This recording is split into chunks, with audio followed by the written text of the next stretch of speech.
தெரிஞ்சுக்கிறீங்க. இப்போ இந்த மாணவர்கள் நிறைய ரெஃபர் பண்ணிட்டு வந்து நம்ம பேசுறது அதை வந்து நீங்கள் கவனமாக பேசணும். ஏன்னா நம்ம வந்து கன்னடம் படிக்கிறோம், இங்கிலீஷ் படிக்கிறோம், ஹிந்தி படிக்கிறோம், ஆனால் எல்லாம் என் தாய்மொழியில் தான் யோசிக்கிறோம். இந்த தெலுங்கா இருக்கிற கன்னடா இருக்கிற எதுவாக இருந்தாலும் தாய்மொழி வந்து கண்டிப்பாக வந்து அவசியம். அது தாய்மொழியை புரிஞ்சுக்கிட்டா தான் நம்ம எது பண்ணணும்னா டிரான்ஸ்லேட் பண்ண முடியும். யோசிக்கிறது எல்லாமே அதுதான். ஆகையால் இந்த நேரத்தில் அதிகமாக நேரம் எடுத்துக்கொள்ள நான் விரும்பவில்லை. இங்கே வரவேற்புரை ஆற்ற வந்திருக்கின்றேன். முதலாவதாக நம் மத்தியிலே சிறப்பு விருந்தினர்கள் வந்திருக்கிறார்கள். இந்த சிறப்பு விருந்தினர்களுக்கு மரியாதை செய்ய ஆசிரியர் மனோகர் அவர்களே, அருட்தந்தை மேலாளர் பள்ளியின் முதல்வர் பயாஸ் அருண்குமார் அவர்களுக்கு மாலை மரியாதை செய்யும்படி மாஸ்டர் மனோகரை அழைக்கின்றேன்.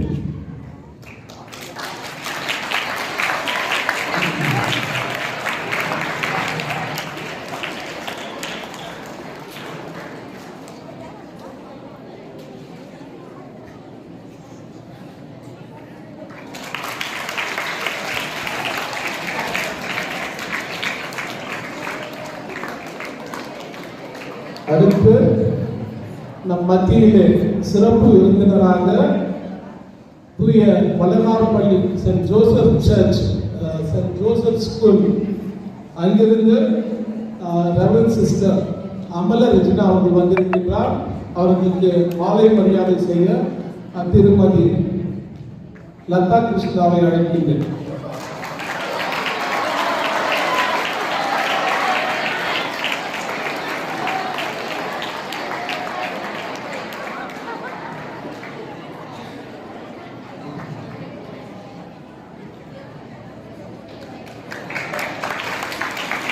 அதனைத் தொடர்ந்து நம் மத்தியிலே இருக்கும் ரெவரண்ட் சிஸ்டர் ஆனந்தி அவர்களுக்கு நம் பள்ளி ஆசிரியை காந்தலட்சுமி அவர்கள் மாலை மரியாதை செய்வது அன்போடு அழைக்கின்றேன்.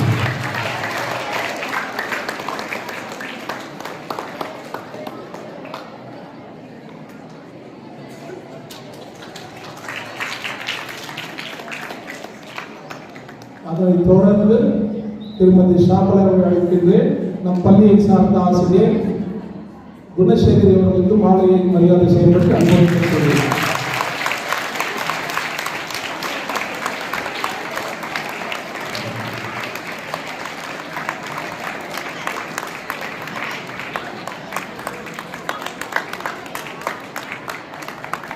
வந்திருக்கும் சிறப்பு அழைப்பாளர்களை வருக வருக என்று வரவேற்று மட்டுமல்லாது என்னோடு பணிபுரியும் ஆசிரியர் பெருமக்களையும் இந்த நேரத்தில் வருக வருக என்று உங்கள் சார்பாகவும் என் சார்பாகவும் அவர்களை வரவேற்கின்றேன். என்னோடு பலத்த கல்வி என்பதை அன்போடு கொள்கிறேன். நம்மோடு இருக்கிற நான் டீச்சிங் ஸ்டாஃப் அவர்கள் வருகிறார்கள். அவர்களையும் வருக வருக என்று வரவேற்கின்றேன். தொடர்ந்து மாணவ கம்பெனிகளாகிய உங்களை வருக வருக என்று வரவேற்று பெருமகிழ்ச்சி அடைந்து வரவேற்று மீண்டுமாய் உங்களுக்கு நன்றி கூறி அமர்கின்றேன். நன்றி, வணக்கம்.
தமிழ் தாய் வாழ்த்து பாடி நம்மை மகிழ்வித்த திருமதி பிரீத்தி, திருமதி ஜாய்ஸ் அவர்களுக்கு நன்றி. வேர்வை துளிகள் சிந்தாமல் முன்னேற முடியுமா? கனவுகள் கண்டால் மட்டும் போதும், நிழல்கள் நிஜமாகும். காகித பூக்கள் எங்கேனும் மணக்குமா? உழைப்பின்றி உயர்வு இல்லை. அடுத்து உழைப்பே உயர்வு தரும் என்ற தலைப்பில் பேச மாணவி ஷைனி ஃப்ளாரட் அவர்களை அடித்து பேச அழைக்கின்றேன். கைத்தொழிலை ஒன்றை கற்றுக்கொள், கவலையை உனக்கில்லை ஒத்துக்கொள். சோம்பலை ஒதற்றி தள்ளுங்கள், உங்கள் சாம்பலும் சாதனை படிக்கும். இங்கு குழுமியிருக்கும் அனைவருக்கும் எனது இனிய மதிய வணக்கத்தை தெரிவித்துக் கொள்கின்றேன். நான் இங்கு பேச வந்துள்ள தலைப்பு உழைப்பே உயர்வு தரும் என்பது. தெய்வத்தால் ஆகாதெனினும் முயற்சி தன்மை மறந்து கூலி தரும் என்பது தெய்வ புலவர் திருவள்ளுவரின் வாக்கு. சோம்பேறியாக இருந்தால் சிலந்தையும் உன்னை சிறைப்பிடிக்கும், எழுந்து நடந்தால் இமயமும் உனக்கு கொடை பிடிக்கும். அடுத்தவர் வெற்றியை கொண்டாடும் நாம் நமது வெற்றியை கொண்டாட பல தலைமுறையை உருவாக்க வேண்டும் என்றால் உழைப்பு அவசியம் அல்லவா? விடாமுயற்சி என்ற அற்புதமான வழியை பின்பற்றியவர்களே வாழ்க்கையில் உயர்ந்தவர்கள் எனலாம். சாஸ்திரங்களும் சம்பிரதாயங்களும் பார்த்து பார்த்து அந்நியரிடம் அடிமையாய் போன இந்தியா இன்று சுதந்திர காற்று வீச பொருளாதார முன்னேற்றம் அடைந்து வேகமாக வளர்ந்து வரும் நாடாக மாறி வருகிறது என்றால் அதற்கு உழைப்பே காரணம். அல்லும் பகலும் வெறும் கல்லாய் இருந்துவிட்டு அதிர்ஷ்டமில்லை என்று அலட்டிக் கொண்டால் முன்னுக்கு வர முடியுமா? இல்ல வாழ்க்கையில் முன்னேறதான் முடியுமா? அடிமையாய் உறங்கிக் கொண்டிருந்த சமுதாயத்தை சமத்துவம் என்ற அடிப்படை கொள்கையை நாட்டுக்கு வழங்கி உலகையே வியக்க வைக்கும் அளவிற்கு உலகின் மிக நீளமாக சட்டத்தை இயற்றிய மாமேதை டாக்டர் B.R. அம்பேத்கர் அவர்கள் சாதி வேறுபாட்டினால் ஒதுக்கப்பட்டு சென்ற இடமெல்லாம் அவமானத்தை அனுபவித்து தமது கடுமையான உழைப்பினால் நாட்டின் தலையெழுத்தையே மாற்றியவர் என்றால் அது மிகையாகாது.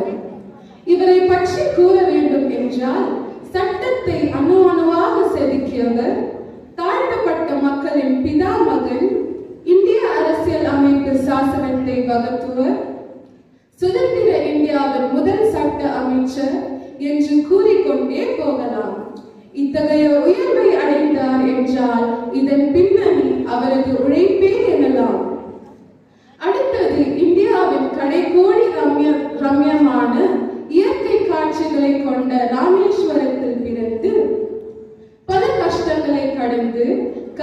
இல்லா குடும்பத்தில் வளர்ந்து சிறு வயது முதலே சிறு சிறு பணிகளின் மூலமாக தன் குடும்பத்தின் தேவையை பூர்த்தி செய்து கல்வியுடன் கூடிய பல ஆராய்ச்சிகளை செய்து ஏககண மனிதன் என பெயர் பெற்றவர் நமது மறைந்த முதல் குடிமகனான தேசத்தின் சிறந்த ஜனாதிபதி டாக்டர் APJ அப்துல் கலாம் அவர்கள். ஒரு மனிதனை உயர்த்துவது கல்வியுடன் கூடிய உழைப்பே என்பதை இவர் தெளிவுபடுத்தியுள்ளார். அன்பானவர்களே, உழைப்பு என்பது மனதளவிலோ உடலளவிலோ 100% உழைப்பல்ல. உயர்ந்த குறிக்கோளுக்காக விடாமுயற்சியுடன் உழைப்பே உயர்வு தரும். அறிவியல் கண்டுபிடிப்புகளில் மிக அதிக கண்டுபிடிப்புகளை நாட்டுக்கு வழங்கி அறிவியல் அறிஞர் தாமஸ் ஆல்வா எடிசன் அவர்கள். கல்வி கற்கவே தகுதியற்றவர் என்று பள்ளிக்கூடத்திலிருந்து வெளியேற்கப்பட்ட மாணவனால் வீட்டிலிருந்தே சிறு வயது முதற்கொண்டே பல ஆராய்ச்சிகளை மேற்கொண்டவர் இவர். முடியாது என்ற வார்த்தையை அகராதியில் எடுத்துவிட வேண்டும் என்பதற்கு உதாரணமாய் இன்று இரவையே பகலாக்கும் சக்தி கொண்ட மின் விளக்கு முதல் ஆயிரக்கணக்கான கண்டுபிடிப்புகளை உலகிற்கு தந்தவர்.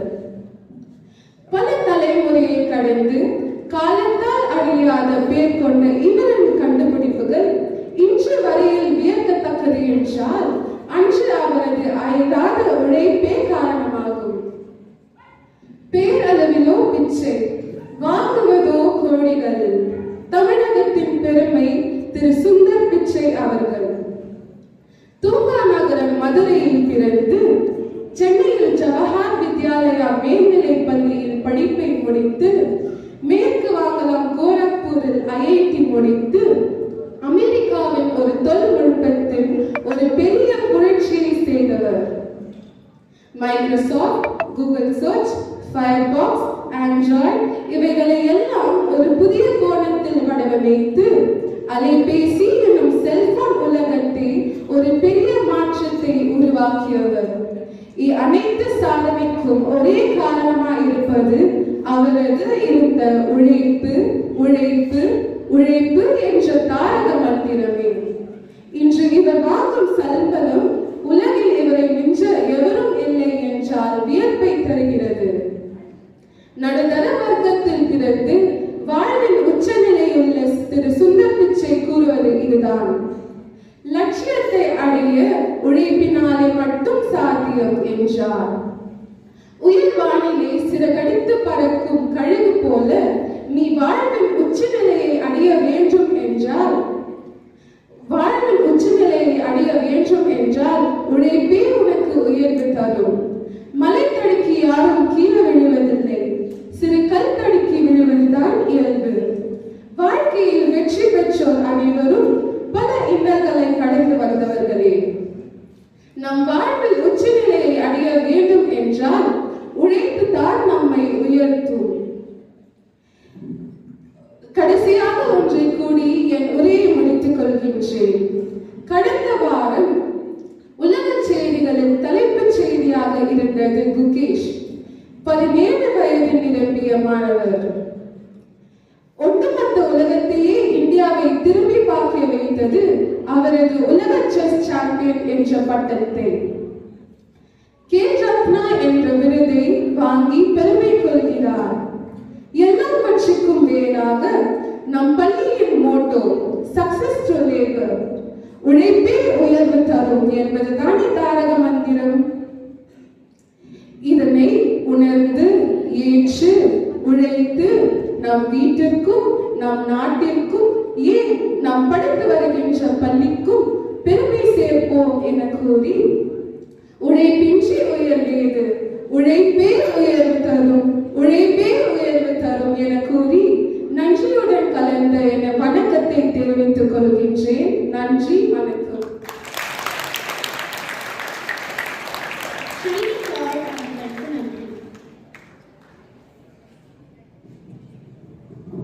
அகர முதல எழுத்தெல்லாம் ஆதிபகவன் முதற்றே உள்ளது என வள்ளியனின் வாக்குக்கு ஏற்பு திறன் குரலில் அதன் சிறப்பையும் பற்றி பேச மாணவர் தீபக் கேலவை அழைக்கின்றேன்.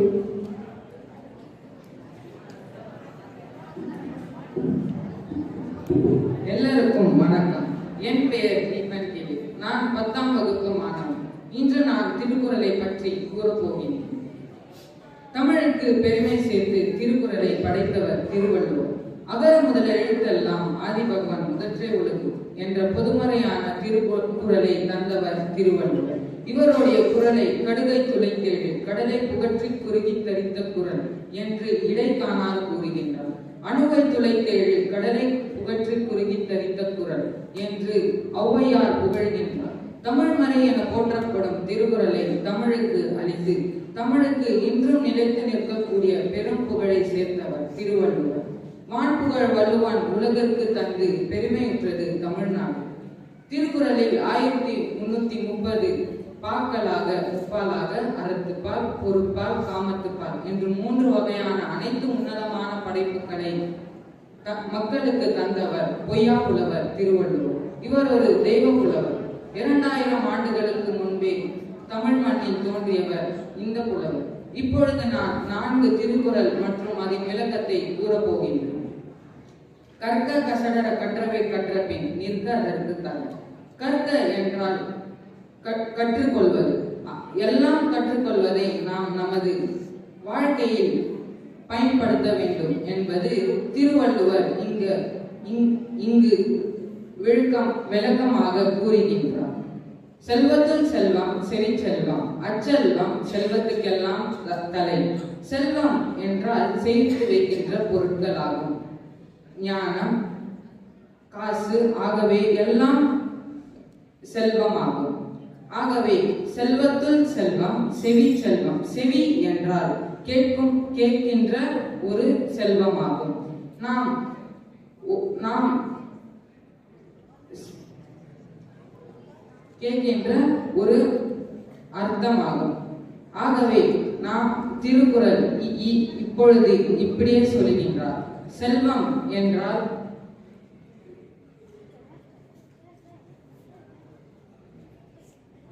இன்னார் செய்தாரே உறுத்தல் அவர் நாண நன்மையும் செய்துவிடு. இன்னார் என்றால் பிறர். பிறர் நமக்கு நம்பிக்கை துரோகம் மற்றும் பொய் எதனால் சொன்னால் நாம் அவர்களுக்கு நன்மை செய்ய வேண்டும் என்று திருவள்ளுவர் விளக்கமாக கூறுகின்றார்.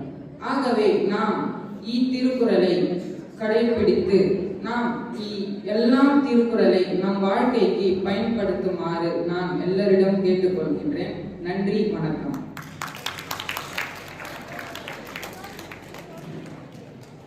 நன்றி தீபன். இந்த நாட்டின் முதுகெலும்பு மாணவர்கள். அவர்கள் இன்றி வளர்ச்சி ஏது? நாட்டின் வளர்ச்சிக்கு மாணவர்களின் பங்கு என பேச வருகிறார் மாணவி விஷாலி. அவையோர் அனைவருக்கும் என்னோட வணக்கத்தையும் வாழ்த்துக்களையும் தெரிவித்துக் கொள்கிறேன். என்னுடைய பேர் விஷாலி. நான் 10ஆம் வகுப்பு படிக்கின்றேன். நம்முடைய நாட்டின் வளர்ச்சிக்கு மாணவர்களின் பங்கு என்ற தலைப்பை குறித்து பேச வந்துள்ளேன். நம்முடைய நாட்டின் வளர்ச்சி மாணவர்களின் கையில் தான் உள்ளது. அதிக திறமைகளை வெளிப்படுத்தும் பருவம் இது. இந்திய மாணவர்கள் நாளைய தலைவர்கள். நம்முடைய நாட்டின் சக்தி மாணவர்கள் தான். வேலி போட்டால் தான் விலங்குகள் பயிர்களை மேயாது. தேசிய தலைவர்கள் அவர்களுடைய பங்கை செலுத்தியதால் சரித்திரத்தில் நிலைத்திருக்கார்கள். மண்ணை குழைத்தால் தான் பாண்டம் வரும். இந்தியாவின் மாணவர்கள் வேலியாக இருந்தால்தான் தீவிரவாதம் தலை தூக்காது. ஒளி தரும் நெருப்பாக இருக்க வேண்டுமே தவிர ஒளிக்கும் நெருப்பாக இருக்கக்கூடாது. நம்முடைய ஜனாதிபதி APJ அப்துல் கலாம் இதற்கு உதாரணம். மாணவ பருவத்துக்கான பயிற்சிகளை மாணவர்கள் செய்ய வேண்டும். அதிக மாணவர்கள் உள்ள நாடு நம் இந்திய நாடு. இந்தியாவின் மாணவர்கள் நம் நாட்டை வல்லரசு நாடாக மாற்ற முடியும். அதற்கு முதலில் வெளி ஏற்றுமதி செய்ய வேண்டும். ஏற்றுமதி அதிகரித்தால் நம் நாட்டின் பொருளாதாரம் உயரும். பொருளாதாரம் அதிகரித்தால் நம் நாடு வல்லரசு நாடாக மாற முடியும். இதற்கு அனைத்து துறைகளும் பெருக வேண்டும் என்றால் அது நன்றி.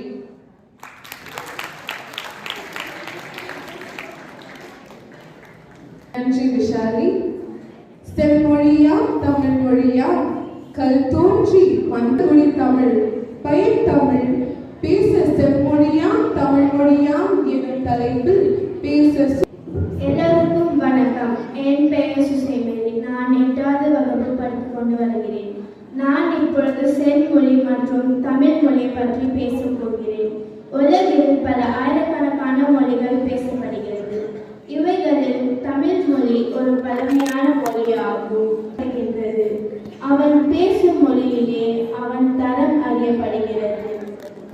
பழமையான அவை அனைத்தையும் கருத்தாளமிக்கவை. திருக்குறள் ஒரு அரிய பொக்கிஷமாகும். இதை படிக்கும் போதே அறம் பொருள். இதை எழுதியவர் மண்புகழ் தந்த திருவள்ளுவர் 4 ஆண்டுகளுக்கு முன்பு பல புத்தகங்களில் எழுதப்படுகின்றது. அவைகள் ஓலைகளாக இருந்தது. கணிதம் ஊரே யாவரும் கேலி என்ற பாடல் உலக தத்துவமாக பார்க்கப்படுகின்றது. சிலப்பதிகாரம், அகநானூறு, புறநானூறு, நாலடியார் இவைகள் எல்லாம் தமிழர்களின் வீரத்தை பற்றியும் வருங்கால நெறிமுறைகளையும் கலாச்சாரத்தையும் பிரதிபலிக்கிறது. இதுடன் எனது உரையை நான் முடிக்கின்றேன். நன்றி.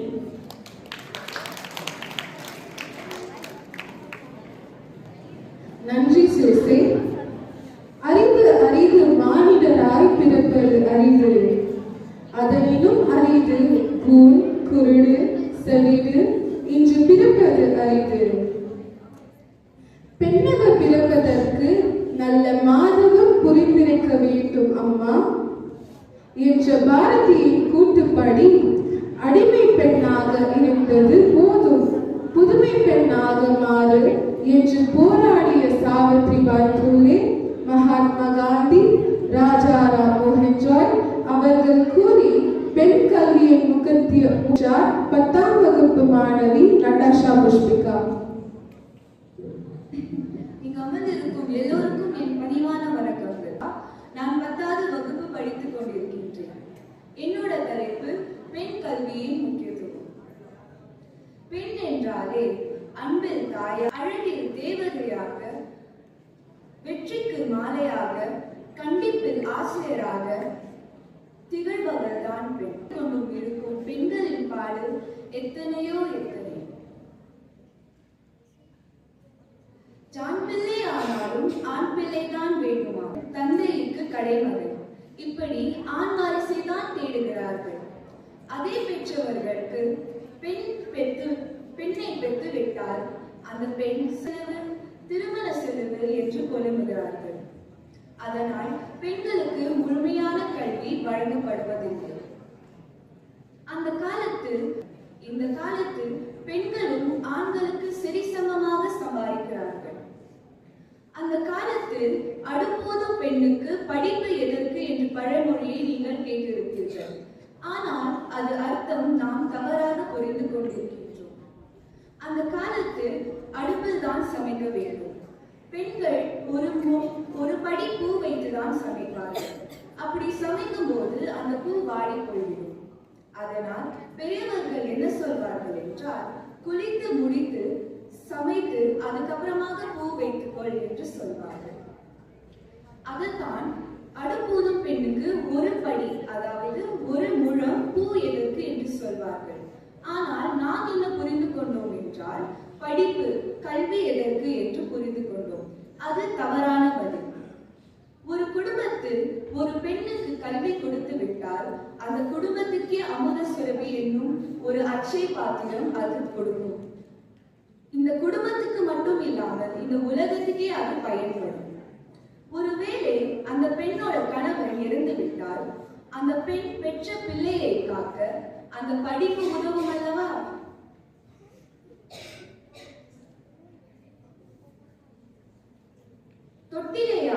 தொட்டிலை ஆட்டும் கை இந்த உலகை ஆளும் கை, அதை நீங்கள் மறந்து விடாதீர்கள். அந்த காலத்தில் ஜான்சி ராணி லட்சுமிபாய், கித்து ராணி சென்னம்மா போன்றவர்கள் இந்த நாட்டை ஆண்டார்கள். பின்பு தமிழ்நாடுக்கு ஜெயலலிதா, இந்தியாவுக்கு இந்திரா காந்தி அவர்கள் இந்த நாட்டை ஆண்டார்கள்.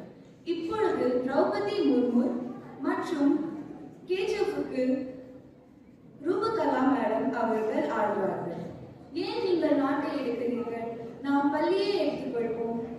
ஆண் ஆசிரியரை விட பெண் ஆசிரியர்கள் தான் அதிகம். நாம் தலைமை ஆசிரியர்களும் பெண் தான். உங்க முன்னாடி நான் இப்படி பேசிக் கொண்டிருக்கிற காரணமும் என் தாய் தான். என் தாய்க்கு கல்வி இருந்ததால் தான் எனக்கு அவர் சொல்லிக் கொடுத்து நான் முன்னாடி பேசுகிறேன். சாவித்ரிபாய் புலே அவள் தான் இந்தியாவின் முதல் பெண் ஆசிரியர். அந்த விருது தான் நாம் தலைமை ஆசிரியருக்கு கிடைத்தது. ஏன் கிடைத்தது தான் இந்த விருது அவர்களுக்கு கிடைத்தது. பெண்கள் இந்த நன்றாக இருந்தால்தான் அந்த விதைகள் செடியாக மாறி கனிகளுக்கு கல்வியை கொடுக்கும். இப்பொழுது நாம் முக்கியமான பாகத்துக்கு வந்திருக்கின்றோம். பெண்களின் எழுத்தறிவு ஆங்கிலேய காலத்தில் 2-6% மட்டுமே இருந்தது. பின்பு 1961 ஆண்டு 17% உயர்ந்தது. பின்பு 1981 ஆண்டு 28% உயர்ந்தது. பின்பு 2001 ஆண்டு 50க்கு மேல் சதவீதமாக உயர்ந்தது. இப்பொழுது 2021 ஆண்டு 90% உயர்ந்தது. 2 எங்கே 1 எங்கே? மூடி சம்பாதித்த நம்ம பெற்றவர்கள் ஆணுக்கு மட்டுமே கல்வியை கொடுக்கிறார்கள். ஆனால் அதே ஆண் பிள்ளைதான் இந்த பெற்றவர்கள் பெண் பிள்ளைக்கு கல்வியை கொடுத்தால் அந்த பெண் பிள்ளை நன்றாக சம்பாதித்து நாம் மாநிலம் பற்றி பார்க்கலாம்.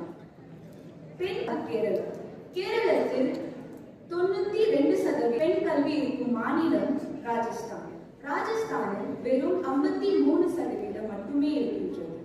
இதற்காக தான் பல திட்டத்தை அந்த காலத்தில் பாரதியார், மகாகவி பாரதியார் மற்றும் கண்ணன் காமராஜர் அவர்கள், இந்த காலத்தில் சீதா ஆனந்த ராமன் அவர்கள் என்ன திட்டம் சாமஸ்யா எனும் ஒரு திட்டம் மற்றும் சக்சார் பாரத் மிஷன் எனும் இன்னொரு திட்டத்தை தொடங்கி விட்டார்கள். பெண்கள் எல்லா துறையிலும் இருக்கிறார்கள். விளையாட்டு துறையில் PV சிந்து, PT உஷா, ஸ்மிருதி மந்தனா மற்றும் விண்வெளி ஆராய்ச்சியில் இன்னும் அங்கே இருக்கின்றார்கள். ஏன் இருக்கிறார்கள்? ஏனென்றால் அவர்களுக்கு கல்வி கிடைத்தது. அதனால்தான் அவர்கள் தைரியமாக இருக்கின்றார்கள். இந்த கொடூரமான உலகத்தில் பெண்கள் வாழ வேண்டும் என்றால் பெண்கள் நன்றாக படிக்க வேண்டும். வெறித்தனமாக படித்தால்தான் பெண்கள் இந்த சமுதாயத்தில் பெண்களுக்கு மதிப்பு. பெண்கள் இந்த நாட்டின் கண்கள் போல். ஏனென்றால் பெண்கள் நன்றாக இருந்தால் இந்த நாடு நன்றாக இருக்கும். வீட்டை அழகாக்கும் பெண்களுக்கு இந்த நாட்டை அழகாக்க பெண் கல்வியை வளர்க்கும். பொன்னை சேர்த்தேன், பொருளை சேர்த்தேன், மண்ணை சேர்த்தேன், மனையை கட்டினேன் என்று இருக்காமல் பெண் கல்விக்கு முக்கியத்துவம் கொடுக்கும். நான் பேசிய தமிழில் ஏதாவது பிழை இருந்தால் என்னை மன்னித்து விடுங்கள். வாய்ப்பு கொடுத்ததுக்கு நன்றி.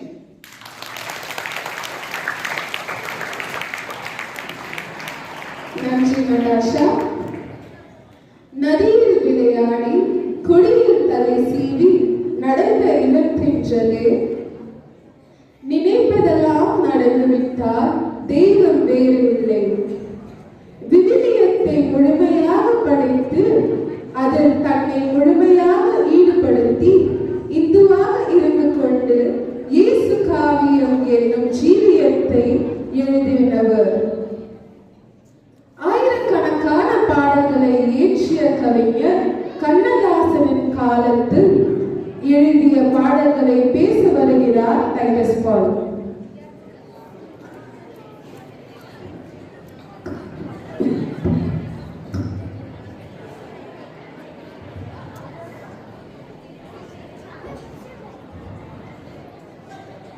தமிழ் பற்று விழாவுக்கு நீதிபதியாக அமர்ந்திருக்கும் அவர்களுக்கும் அன்பு திரு தந்தை அவர்களுக்கும் என்னுடைய மத்திய வேளையின் வணக்கங்கள் மற்றும் இங்கே அமர்ந்திருக்கும் என் அன்பான ஆசிரியர்களுக்கும் மாணவ மாணவிகளுக்கும் என் ஆரம்பிக்கிறேன். என் பெயர் டைட்டஸ் பால். 10 கண்ணதாசனின் பாடல்களை பற்றி பேச வருகிறேன். கண்ணதாசன் எழுதியதில் பரமசிவன் கழுத்து அந்த பாடலின் அர்த்தங்களை கூறுகிறேன். உயர்ந்த இடத்தில் இருக்கும் போது கொஞ்சம் இறங்கி வந்தால் நிழலும் கூட மிதிக்கும். உன்னை மதிக்கும் உன் நிலைமை கொஞ்சம் இறங்கி வந்தால் நிழலும் கூட மிதிக்கும். மதியாதா தலைவாசல் மிதிக்காதே என்று மானமுள்ள மனிதனுக்கு அவ்வை சொன்னது அல்லது. இந்த வரியின் அர்த்தம், நீ எப்பொழுது ஒரு உயர்ந்த இடத்தில் இருக்கும்போது ஒரு நல்ல அதியாக இருந்தால் இந்த உலகம் உன்னை பற்றி நல்லதாக சொல்லும். உன்னை பற்றி நீ எப்பொழுது அந்த இடத்தில் இருந்து ஒரு சிறிய தவறு செய்தால் உன் நிலைமை கொஞ்சம் இறங்கி வந்தால் உன்னை பற்றி நல்லதாக சொன்ன இந்த உலகம் தீங்காக சொல்லும் மற்றும் உன் நிழலும் உன்னை மிதிக்காது. இதுவே அந்த வரியின் அர்த்தம். மதியாதா தலைவாசல் மிதிக்காதே என்று மானமுள்ள மனிதனுக்கு அவ்வை சொன்னது. இந்த வரியின் அர்த்தம், எந்த மனிதன் உன்னை மதிக்கவில்லையோ, உன்னை பற்றி எப்பொழுதும் தீங்கு பேசுகிறானோ அந்த மனிதனின் வீட்டு வாசலை மானமுள்ள மனிதனுக்கு சொன்னார்கள். எதற்கு மானமுள்ள மனிதருக்கு சொன்னார்கள் என்றால், மானம் இல்லாத மனிதனிடம் இதை சொன்னால் ஒரு கல்லிடம் சொன்னதுக்கு சமம். ஆனால் மானமுற்ற மனிதனிடம் சொன்னால் அவனுடைய செவியில் அதை கேட்டுக்கொண்டு அர்த்தம். அடுத்து கண்ணதாசன் எழுதிய புத்தி உள்ள மனிதன் எல்லாம் பெற்ற அர்த்தத்தை கூறுகிறேன். பணமில்லை மனமிருக்கும் மனிதனிடம் பணமிருப்பதெல்லாம் சொந்தம் துன்பம். இந்த பாடலின் இந்த வரியின் அர்த்தம், எந்த மனிதனிடம் பணம் இருக்கிறதோ அந்த பணத்தை பிறருக்கு கொடுக்க, பிறருக்கு உதவி செய்ய அவனுக்கு மனமே இருப்பதில்லை. ஆனால் எந்த மனிதனுக்கு மற்றவருக்கு உதவி செய்ய மனம் இருக்கிறதோ அவனிடம் பணமே இருப்பதில்லை. இதுவே அந்த எல்லா சொந்தம் பந்தம் எல்லாம் கூடி வரும். அவனுடைய பணத்தை பார்த்து எல்லோரும் அவன் வீட்டுக்கு வருவார்கள். ஆனால் எந்த மனிதனிடம் பணம் இல்லையோ அவனுக்கு வருவதெல்லாம் துன்பம், கஷ்டம், கடன் தொல்லையாக இருக்கிறது. இதுவே இல்லாத மனிதனிடம் இருக்கிற ஒன்று பணம் இருக்கிற மனிதனிடம் இருப்பதில்லை, அது நிம்மதி. பணம் இருக்கும் மனிதன் அந்த பணத்தை எப்படி பாதுகாப்பது என்று நிம்மதியாக இருக்க மாட்டான். அந்த பணத்தை யார் எடுத்துக்கொண்டு போவார்கள், யார் திருடி கொண்டு போவார்கள் என்று சிந்தித்துக் கொண்டே இருப்பான். அவனிடம் நிம்மதி இருக்கவே இருக்காது. ஆனால் பணம் இல்லாத மனிதன் அவன் யோசிப்பது ஒன்றே ஒன்று, நாளை எப்படி அமைவது, அது ஒன்றே. ஆனால் அவனிடம் பணம் இருப்பதில்லை, மனம் இருக்கிறது. அதுவே முக்கியம். இதுவே அந்த வரியின் அர்த்தம். அடுத்து கண்ணதாசன் எழுதிய 6 மனமே 6 என்ற பாடலில் இறைவன் நமக்கு கொடுத்த கட்டளையை பற்றி கண்ணதாசன் எழுதியிருக்கிறார். அந்த கட்டளையை நாம் பின்பற்றால் நம் மனதில் எந்த யோசனையும் இருக்காது, எந்த தீங்கும் வராது. முதல் வரி, உண்மையை சொல்லி நன்மையை செய்தால் உலகம் உன்னிடம் அழகும். நிலை உயர்ந்த போது பணிவு கொண்டால் உயர்கள் உன்னை வணங்கும். உண்மை என்பது அன்பாகும், பெரும் பணிவு என்பது பண்பாகும். இந்த வரியின் அர்த்தம், எல்லோருக்கும் நன்மையை செய்தால் இந்த உலகம் உன்னை பார்த்து நல்லதாக சொல்லும். உன் பெயர் இந்த உலகம் முழுவதும் இருக்கும். ஆனால் செய்தால் இந்த உலகம் உன்னை மதிக்கவே உண்மை என்பது அன்பாகும், பெரும் பணிவு என்பது பண்பாகும். இந்த வரி எல்லோருக்கும் உன் மீது அன்பு வரும், பணிவு கொண்டால் உன் மீது எல்லோருக்கும் மரியாதை வரும். இதுவே அந்த வரியின் அர்த்தம். நீ உன்னை நினைத்தால் இந்த பாடலை பாடி அதன் அர்த்தத்தை கூறுகிறேன். மாபெரும் சபையில் நீ நடந்தால் உனக்கு ஒரு மாற்று குறையாத மன்னவன் இவன் என்று போற்றி புகழ வேண்டும். உனக்கு மாலைகள் விழ வேண்டும், ஒரு மாற்று குறையாத வேண்டும். இந்த வரியின் அர்த்தம், நீ ஒரு நல்ல அதியாக இருந்தால் இந்த தேசம் உயர வேண்டும் என்று யோசித்து இந்த மேடையில் பேசும்போது உனக்கு பூமாலைகள் விடும். ஆனால் நீ எப்பொழுதும் எல்லோரிடம் உண்மையை சொன்னால், எப்பொழுதும் எல்லோருக்கும் நன்மையை சொன்னால் நீ ஒரு மன்னவன் என்று சொல்வார்கள். தக்கமான மன்னவன் இந்த நாட்டை ஆள வேண்டும். அதை போல எல்லோரும் உன்னை கூறும்போது இந்த உலகத்தில் முதலாவதாக சந்தோஷப்படுவார்கள் 2 ஜீவன். அது உன்னுடைய அன்பான பெற்றோர்கள். உன்னை பற்றி இந்த உலகம் நல்லதாக சொல்லும் போது இந்த உலகத்தில் 2 ஜீவன் மட்டுமே சந்தோஷமாக இருக்கும். அது உன்னுடைய பெற்றோர்கள். அவரை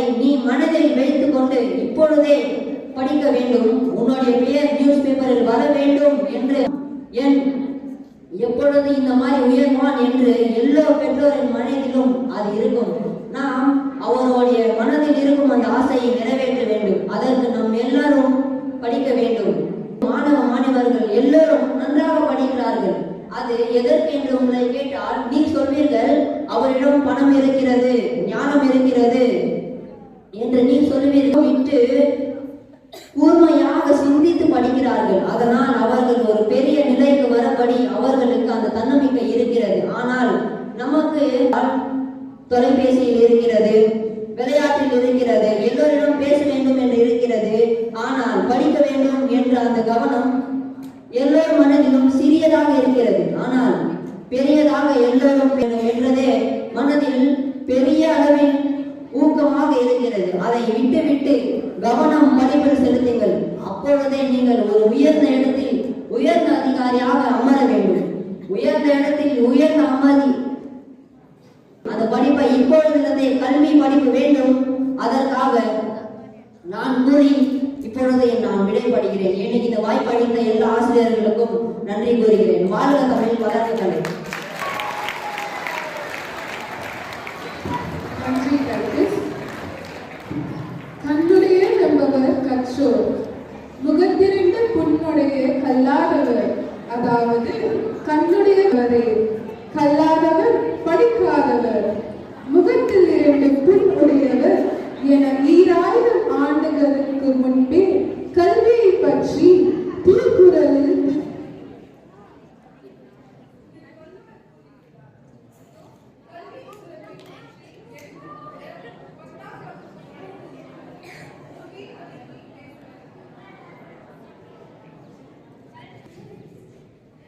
இங்கே வீற்றிருக்கும் நம் பள்ளியின் மேலாளர் அருட்திரு அருள் அடிகளார் அவர்களுக்கு என் பணிவான வணக்கம். ஆசிரியர்களுக்கும் என்னுடன் பயிலும் எல்லா மாணவர்களுக்கும் தமிழ் தாயின் வணக்கத்தை தெரிவித்துக் கொள்கிறேன்.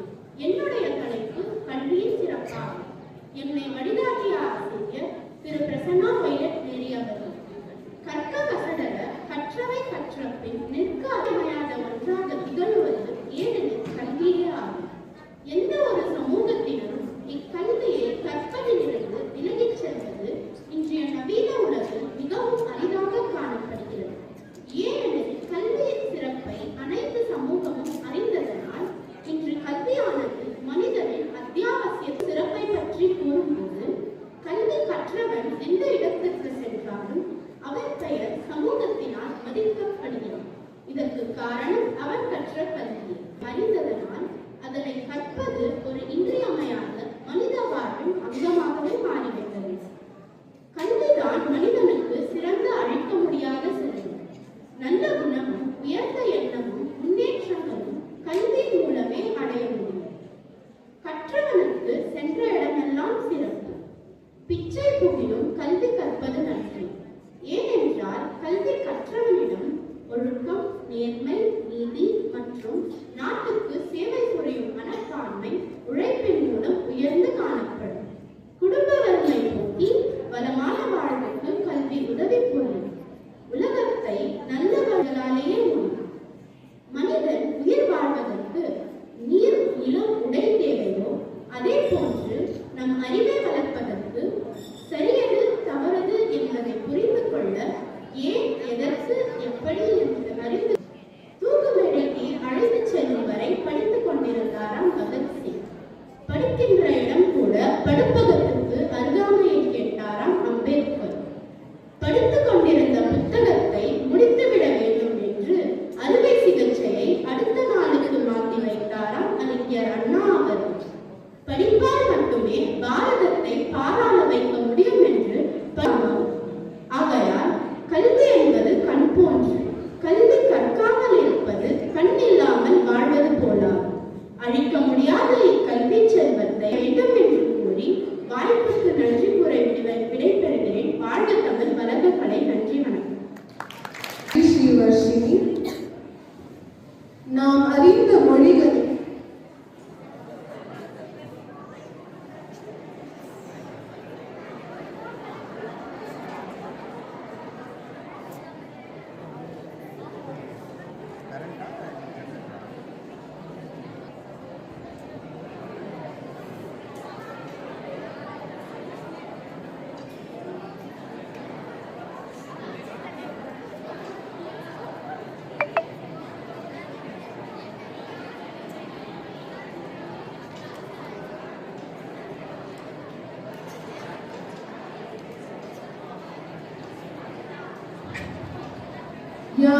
உயர்ந்த மொழிகளிலே தமிழ் மொழியைப் போல் எளிதான மொழி யாரும் காணும் என தேசிய கவி பாரதி பாடியுள்ளார். தமிழும் அதன் சிறப்பை பற்றி பேச மாணவி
என்னுடைய பெயர் ரிஷிகா. நான் தமிழ் மொழியின் சிறப்புகளை பற்றி கூற வந்துள்ளேன். உலகில் மொத்தம் 6809 மொழி உள்ளன. அதில் 6 மட்டும்தான் செம்மொழி. 6 ஒரு மொழி நம் தமிழ் மொழி என்பதை நான் பெருமையோடு கூறிக்கொள்கின்றேன். உலகில் அதிக எழுத்து கொண்ட ஒரே மொழி நம் தமிழ் மொழிதான். மொத்தம் 247 எழுத்து கொண்ட நம் தமிழ் மொழி 18 உயிரெழுத்துக்கள், 18 மெய் எழுத்துக்கள், மொத்தம் 214 உயிர்மெய் எழுத்துக்கள், ஆக்கை 1000 எழுத்து என்பார்கள். அதிலும் நம் உயிரெழுத்துக்களின் சிறப்பு என்னவென்றால், அடிபட்டால் மட்டும் அ ஆ, சிரிக்கும் போது மட்டும் இ ஈ, சூடுபட்டு விட்டால் மட்டும் ஊ ஊ, அதட்டும் போது மட்டும் ஏ ஏ, அயத்தின் போது மட்டும் ஐ, வியர்ப்பின் போது மட்டும் ஓ ஓ, பொக்கலின் போது மட்டும் ஆவ், விக்கலின் போது மட்டும் இக் என்று நம் தினசரி வாழ்க்கையில் ஒரு முறையாவது பயன்படுத்தும் வார்த்தைகளை நம் உயிரெழுத்துக்கள். உலகில் மொழிக்கென்று சங்கம் உருவாக்கப்பட்டது என்றால் அது நம் தமிழ் மொழிக்கு தான். சுமார் 7ஆம் நூற்றாண்டிலே தமிழ் மொழிக்கு சங்கம் உருவாக்கப்பட்டது. முதலாம் சங்கம் 4445 வருடம் நீடித்தது. தொல்காப்பியம் இவ்வருடத்தில் சேர்ந்தது. 2ஆம் சங்கம் 3700 வருடம் நீடித்தது. 3ஆம் சங்கம் 1850 வருடம் நீடித்தது. இங்கு பேச்சாளர்களும் புலவர்களும் வந்து விவாதம் செய்து சிறப்பான வாதத்தை கல்வெட்டிலும் மூலச்சுழிகளில் பொறிக்கப்படும். இங்கு பலருக்கும் தெரியாத ஒரு விஷயம் இருக்கின்றது. இந்தியா, இலங்கை, மடகாஸ்கர், இந்தோனேஷியா இந்நான்கு நாடுகளையும் இணைத்த பெரிய கண்டம் உள்ளது. அதுதான் குமரி கண்டம். இங்கு தமிழர்கள் முதலில் தோன்றிய கண்டமாக கருதப்படுகின்றது. சேர சோழ பாண்டியர் மன்னர்கள் ஆழ்ந்த நாடாக கருதப்படுகின்றது. ஆனால் இத்தமிழ் கண்டம் சில இயற்கை சீற்றங்களினால் அழியப்பட்டது. இப்பொழுது அக்கண்டம் இருந்திருந்தால் நம் தமிழ் மொழியே உலகில் முதலாம் தோன்றிய மொழியாக கருதப்பட்டிருக்கும். ஆனால் இப்பொழுது நம் தமிழ் மொழி 2ஆம் பழமையான மொழியாக கருதப்பட்டிருக்கின்றது. அது மட்டுமில்லை, நம் தமிழ் மொழியின் சிறப்பு என்னவென்றால் ரா, ந, ர, ஏ, ஓ எழுத்துக்கள் தான் நம் தமிழ் மொழியின் சிறப்பு எனலாம். அதிலும் ர என்ற எழுத்து வேறு எந்த மொழியிலும் காண இயலாது, பிரெஞ்சு மொழியை தவிர்த்து. நான் சில புலவர்களின் பேரும் அவர் எழுதிய நூல்களையும் உங்கள் முன் வைக்க ஆசைப்படுகின்றேன். திருவள்ளுவர் இயற்றிய திருக்குறள், ஔவையார் இயற்றிய ஆத்திச்சூடி, பாரதியார் இயற்றிய பாரதியார் கவிதைகள் மற்றும் பாஞ்சாலி சபதம். ஔவையார் இயற்றிய ஆத்திச்சூடி, ஆண்டாள் இயற்றிய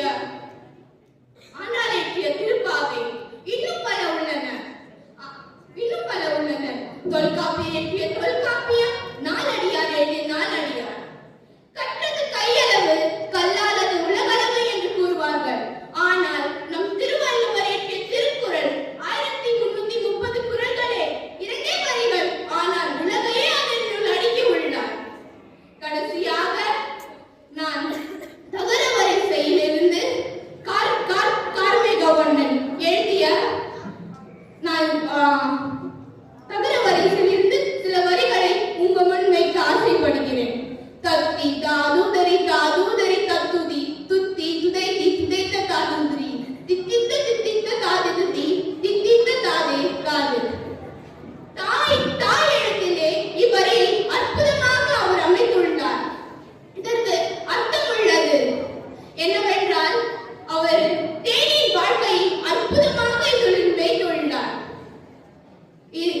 இதனோடு என் உரையை நான் முடித்துக் கொள்கின்றேன்.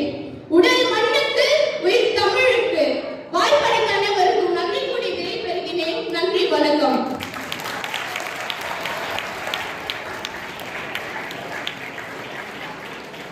நிஷிகா அவர்களுக்கு நன்றி. இந்தியா ஒரு பெரிய ஜனநாயக நாடு. எம்மதமும் சம்மதம். பல தேசிய இனங்கள், பல மொழிகள் பேசும் நாடு. பல கலாச்சாரங்கள். வேற்றுமையில் ஒற்றுமை காணும் இத்தகைய நம் நாட்டின் தேசிய ஒருமைப்பாட்டின் முக்கியத்துவத்தை கூற மாணவன் ராகவனை அழைக்கின்றேன். பேட்டரி நிற்காது, அதனால லைட்லாம் ஆஃப் பண்ணி சார், வால்யூம் கம்மி பண்ணிக்கலாம். பார்த்து ஆஃப் பண்ணிடுறேன். கேளுங்க சார். தேசிய ஒருமைப்பாடு நாட்டின் குடிமக்களை ஜாதி, மதம், மொழி மற்றும் நிறமின் அடிப்படையில் தேசிய அளவில் ஒன்றிணைக்கிறது. மாலை வணக்கம். மரியாதைக்குரிய அருள் தந்தையே, அருள் சகோதரி, நீதிபதிகளே, உயர்பள்ளியின் மேல் ஆசிரியரே, ஆசிரியர்களே மற்றும் நெஞ்சல் கூடியிருக்கும் எளிய நண்பர்களே. நான் 10ஆம் வகுப்பில் மாணவர். நான் இன்று தேசிய உடன்பாட்டை பற்றி உரையாட போகிறேன். முதலாக நாம் தேசிய உடன்பாடு என்றால் என்னவென்று பார்க்கலாம். நாட்டின் மக்கள் ஜாதி, மதம், மொழி மற்றும் கலாச்சாரம் என் பெயர்களை வேறுபடுத்தியிருக்கிறார். அவர்களை நாட்டின் பெயரில் ஒரு குடிமக்களை ஒன்றிணைக்கிறார். இதை நாம் தேசிய ஒருமைப்பாடு என்று கூறுவோம். தேசிய ஒருமைப்பாடு நாட்டின் வளர்ச்சிக்கு உதவுகிறது. நம் மனதில் முதலாக தேசிய ஒருமைப்பாட்டினை அறிமுகப்படுத்தியவர்கள் சுதந்திர போராட்ட வீரர்கள். அவர்கள் தேசப்பற்றாக இருக்க கற்றுக் கொடுத்தார்கள். ஒவ்வொரு தேசிய பண்டிகைகளின் கொண்டாட்டங்களும் பாரத தேசம் தேசிய உடன்பாடுடன் இருக்கும் நாடு சுட்டிக்காட்டுகிறது. தேசிய ஒருமைப்பாட்டின் முக்கியத்துவங்கள் பலதரப்பட்ட சமுதாயத்தில் ஒருமை மற்றும் நல்லிணக்கத்தை மாற்றுப்படுத்த உதவுகிறது. சமூக பதட்டங்கள் மற்றும் மோதல்களை தடுக்க உதவுகிறது. நாட்டின் பாதுகாப்பு படை மற்றும் பாதுகாப்பை வலுப்படுத்த உதவுகிறது. நாட்டின் பொருளாதார வளர்ச்சிக்கு உதவுகிறது. நாம் நியாயமாக இருந்தால் நல்ல முடிவுகளை எடுக்கலாம் மற்றும் மற்றவர்களை மரியாதையுடன் நடத்துங்கள். வாழ்க்கையில் வெற்றி பெறுவீர்கள். இதே ஒரு மனிதனுக்கு தேசிய ஒருமைப்பாட்டினை இருக்கு என்பதற்கான அறிகுறிகள். வறுமையில் ஒருமை என்பதே தேசிய ஒருமைப்பாட்டின் மூலகங்கள். எங்கள் வலிமை எங்கள் பெருமை என்று முழங்குவதில் நாங்கள் பெருமை கொள்வோம். தேசிய ஒருமைப்பாட்டின் அச்சுறுத்தல்கள் மற்றும் சவால்களுக்கு எதிராக போராட சமூக சமத்துவமே ஒரு சிறந்த ஆயுதம். தேசிய ஒருமைப்பாட்டில் தேசிய மாணவர் படையின் பங்கு என்ன?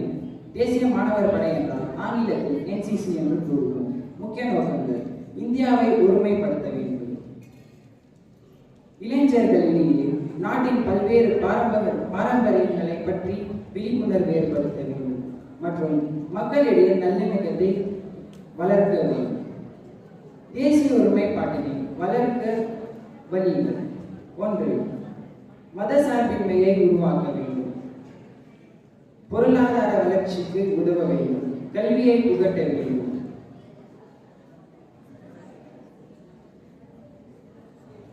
தேசிய ஒருமைப்பாட்டினை அறிமுகப்படுத்தியவர் யார்? பதில் தெரிந்தால் யாராவது கூறலாம். ஜவஹர்லால் நேரு. இப்பொழுது தேசிய ஒருமைப்பாட்டினை பற்றி ஓரிரு வரிகள். 1961ஆம் ஆண்டு அக்டோபராம் மாதத்தில் நம் பாரத பிரதமரான பண்டிட் ஜவஹர்லால் நேருவால் தேசிய ஒருமைப்பாட்டு குழு அமைக்கப்பட்டது. ஒவ்வொரு ஆண்டும் நவம்பர் 19ஆம் தேதி தேசிய ஒருமைப்பாட்டு தினம் கொண்டாடுகிறது. இத்துடன் எனது உரையாடலை முடித்துக் கொள்கிறேன். தேசிய ஒருமைப்பாட்டினை பற்றி பேச வாய்ப்பு கொடுத்த அனைவருக்கும் என் மனமார்ந்த நன்றி.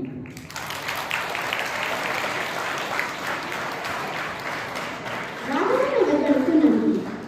பொய்யா மொழி புலவன் வான்புகழ் தந்த வள்ளுவன் அறம் பொருள் இன்பம் என 1330 குறட்பாக்களை படித்து வையகத்துக்கு விற்று சென்றவர்.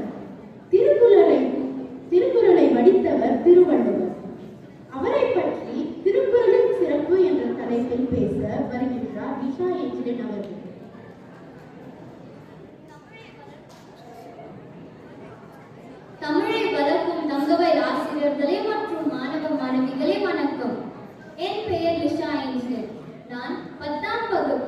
ஆ பிரிவின் மாணவி. நான் தேர்ந்தெடுத்த தலைப்பு திருக்குறளின் சிறப்பு. மனிதன் மனிதனாக வாழ மனிதன் மனிதனுக்கு கூறிய அறநூல் தான் திருக்குறள். ஈரடிகளை கொண்ட திருக்குறளில் 7 சீர்கள் மட்டும்தான் இருக்கும். ஆனால் அவற்றின் அனைத்து மனிதர்களுக்கும் தேவையான வாழ்வியல் தத்துவங்கள் புதைந்து கிடக்கும். வள்ளுவர் எழுதிய திருக்குறளுக்கு முதல் பெயர் முப்பால் என்பர்.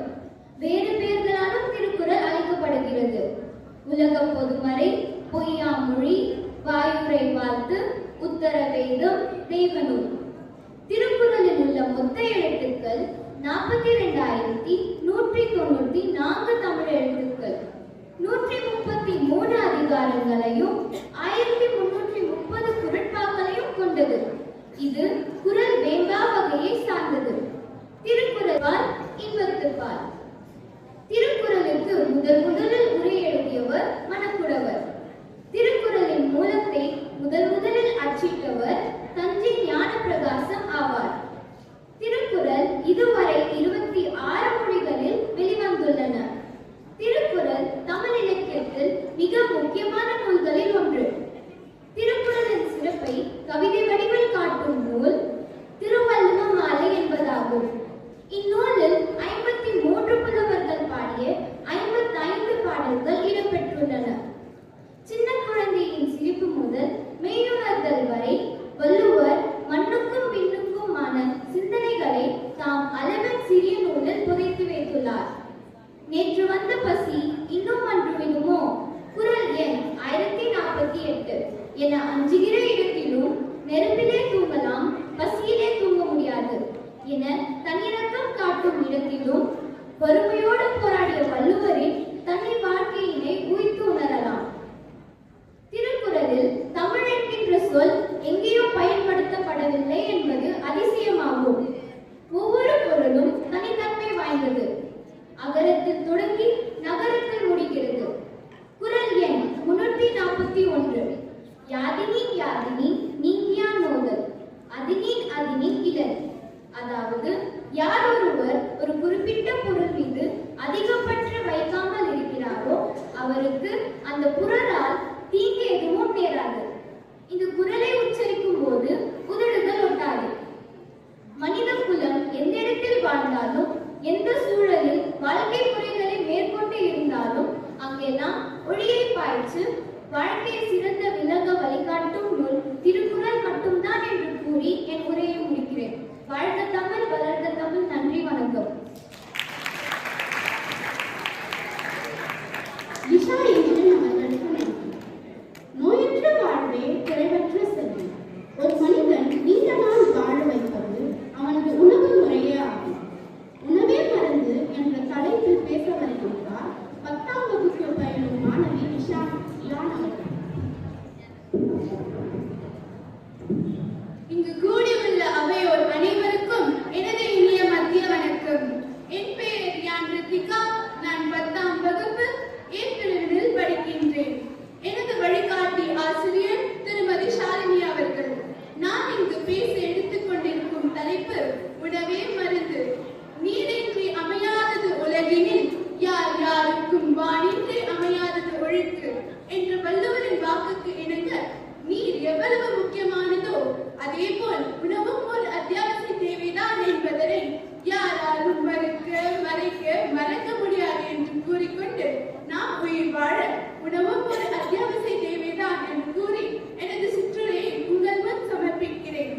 இமயம் முதல் குமரி வரை அந்தந்த மாநிலங்களில் என்னென்ன விளைவிக்கப்படுகிறதோ அதையே அந்த காலத்தில் நம் முன்னோர்கள் விறகடுப்புகளையும் மண்பாண்டங்களையும் சமைத்து சாப்பிட்டார்கள். நெல், கோதுமை, கம்பு, சோளம், வரகு, கேழ்வரகு, திணை, சாமை போன்றவைகளை சமைத்து சிறுதானிய வகைகளை சமைத்து அதை மட்டுமே சாப்பிட்டார்கள். ஆனால் இன்றைய சமுதாயத்தில் எங்களை போன்றவர்களுக்கு இதெல்லாம் எப்படி விதைத்தார்கள், இதெல்லாம் எப்படி விதைக்கப்பட்டது, இதெல்லாம் எப்படி விதைத்தது என்றே தெரியாமல் போய்விட்டது. ஜப்பானில் இருந்து முதலில் கோதுமை நம் நாட்டுக்கு கொண்டு வரப்பட்டது. நம் வடநாட்டு மாநிலமான பீகார், உத்தரப்பிரதேசம் போன்ற மாநிலங்களில் தான் இன்னும் விளைகிறது. சீனாவிலிருந்து முதலில் நெல் நம் நாட்டுக்கு கொண்டு வரப்பட்டது. இன்று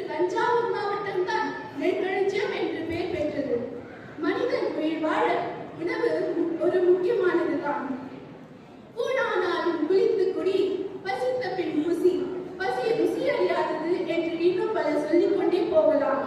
ஆனால் இன்றைய சமுதாய சீர் கேட்டால் உணவு முறைகளை பட்டியலிட்டு பார்க்கும் பொழுது வடநாட்டு ஃபாஸ்ட் ஃபுட் வகைகள், அதாவது பீட்சா, பர்கர், நூடுல்ஸ் போன்றவைகளை தவிர்த்து சிறுதானிய உணவு வகைகளில் தான் நிறைய சத்துக்கள் உள்ளது என உணர்ந்து சிறுதானியங்கள், காய்கறிகள், கீரை வகைகள், பழங்கு வகைகள், தேன், இளநீர் போன்றவைகளை உண்டோமானால் நாம் இன்னும் நீண்ட நாள் உயிர் வாழலாம். யாவருக்குமாம் இறைவனுக்கு ஒரு பச்சிலை, யாவருக்குமாம் பசுவுக்கு ஒரு வாயுரை, யாவருக்குமாம் உண்ணும் பொழுது ஒரு கைப்பிடி, யாவருக்குமாம் பிறருக்கு இன்னொரை தானே என தேவராய பாடலில் சொல்லியது போல நாம் உண்ணும் பொழுது பிறருக்கு ஒரு கைப்பிடி கொடுத்துவிட்டு சாப்பிட வேண்டும். இதைத்தான் திருநாவுக்கரசு பெருமான் சொல்லியிருக்கிறார். அன்னம் பாலிக்கு தில்லை சிற்றம்பலம், பொன்னம் பாலிக்கும் மேலுமே பூமிசை, இன்னும் பாலிக்குமோ இப்பிறவியே. செம்பு பாத்திரத்தில் நீரை ஊற்றி பருகும் பொழுது அதில் உள்ள கிருமிகள் தானாகவே அழிந்துவிடும். மண்பாண்டங்களில் சமைத்து சாப்பிடும் பொழுது அதில் கிருமிகளே இல்லை. ஆனால் இன்றைய சமுதாயத்தில் நம்மவர்கள் மண்பாண்டங்களையும் பிற கடுப்புகளையும் மறந்து விட்டார்கள். இதெல்லாம் நாம் அழிவுக்கு செல்லும் வழியாகும். ஆகவே அனைத்து சிறுதானிய வகைகளாக இருந்தாலும் சரி, எந்த ஒரு உணவாக இருந்தாலும் சரி, மண்பாண்டங்களில் சமைத்து சாப்பிட்டோமானால் நமக்கு சத்துக்கள் கூடுதலாகும் என ஆணித்தரமாக கூறிக்கொள்கிறேன். செவிக்கு உணவில்லாத பொழுது சிறிது வயிற்றுக்கு இழியப்படும் என்ற வள்ளுவரின் வாக்குக்கு இணங்க மனிதன் உயிர் வாழ உணவு, உடை, இருப்பிடம் ஆகியவை அத்தியாவசிய தேவைதான் என கூறி எனக்கு வாய்ப்பளித்த அவையோர் அனைவருக்கும் நன்றி கூறி விடைபெறுகிறேன். நன்றி, வணக்கம்.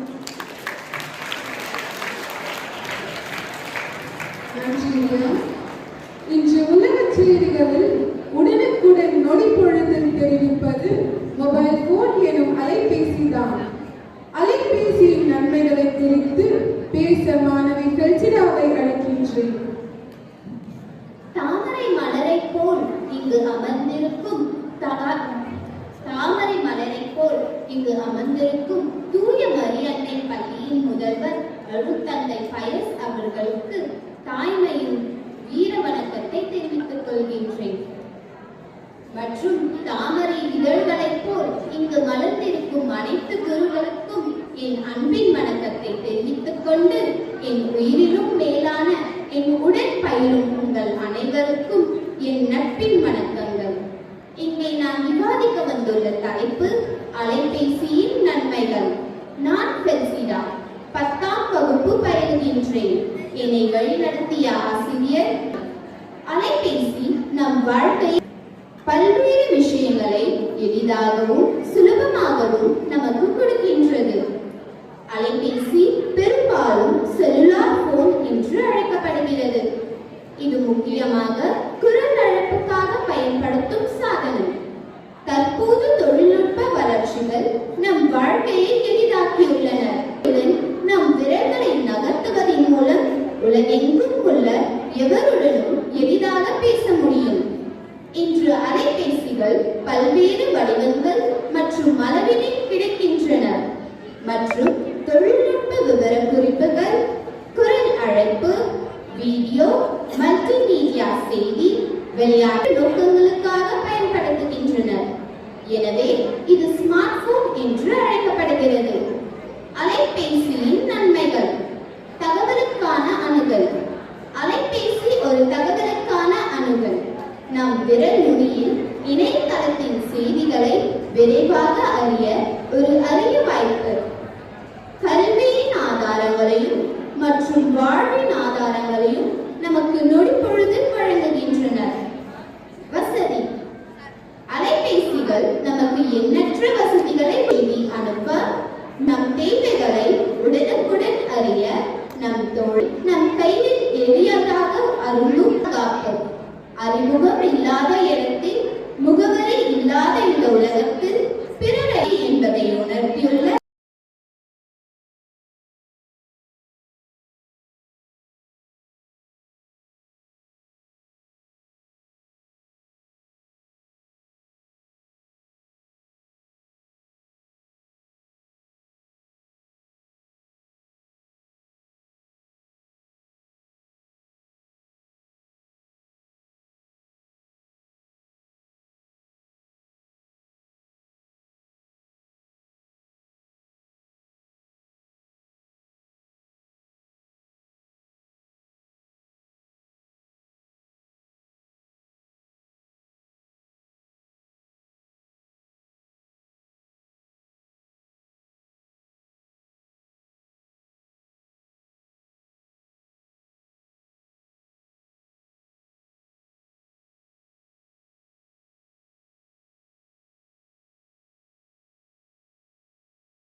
அமையும் என்பதற்கு ஏற்ப அலைபேசியின் நன்மைகளை மட்டும் எடுத்துக்கொண்டு நம் வாழ்வில் செயல்படுத்தி நம் வாழ்க்கையை அடுத்த கட்டத்திற்கு நகற்றுமாறு உங்கள் அனைவரையும் தாழ்ந்து பணிந்து கேட்டுக்கொள்கின்றேன். வாய்ப்பளித்த அனைத்து நல் உள்ளங்களும் முக்கடலில் மூழ்கி எடுத்த சிற்பங்களால் மலரை போல் மலம் வீசி வாழ வளர என்னோட வாழ்த்துக்களும் நன்றிகளும். வளர்க கலை, வாழ்க தமிழினம். நன்றி. பெசிலா அவர்களுக்கு நன்றி. பழைய திரைப்படங்கள் சிறப்பா அல்லது புதிய திரைப்படங்கள் சிறப்பா என்பதை ஆய்ந்து அறிந்து பழைய திரைப்படங்கள் தான் சிறப்பு என அடித்து பேச வருகின்றார் மாணவன் சந்தோஷ்.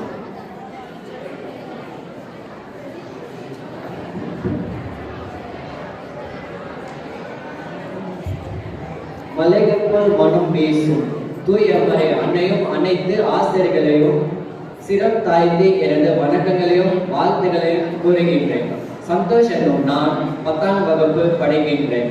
பழைய திரைப்படங்களின் முக்கியத்துவத்தை பற்றி பேச வந்துள்ளேன். திரை உலகம் இல்லாமல் ஊர்கள் இல்லை, திரையரங்குகள் இல்லாத நகரம் இல்லை.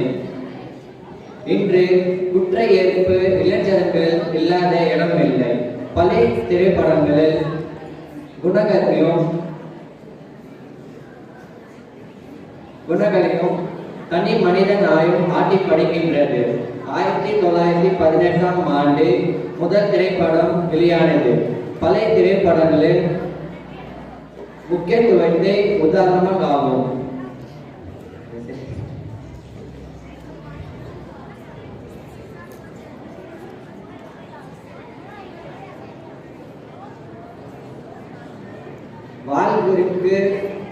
வாழ்விற்கு எடுத்து காட்டாகவும் வாழ்வை முன்னேற்றம் அடையவும். எனவே வாழ்விற்கு தேவையான குணங்களையும் மதிப்புடையும் பெற்று வாழ்வோம். வாழ்க தமிழ், வளர்க தமிழ்.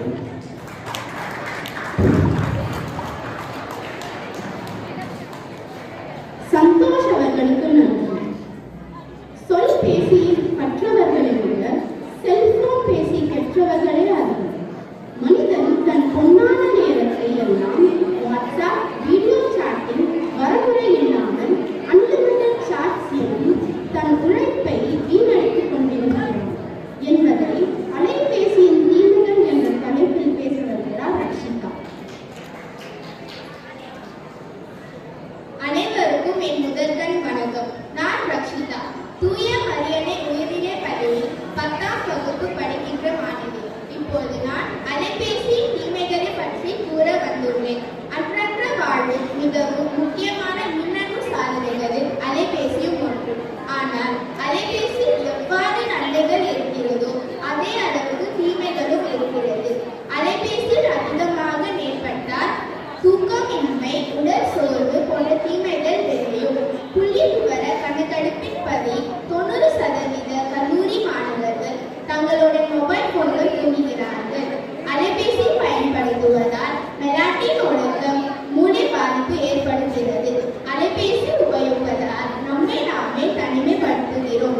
பிறருடன் உறவாடுவதற்கும் விளையாடுவதற்கும் நேரம் ஒதுக்க மறக்கின்றோம். அலைபேசி பயன்பற்றிய நான் கிழமை மறந்தேன், சுய அறிவை எழுந்தேன், நட்பை எழுந்தேன்.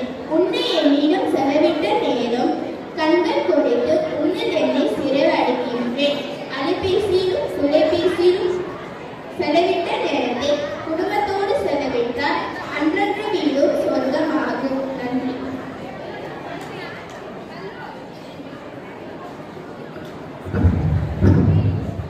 ரக்ஷிதா அவர்களுக்கு நன்றி.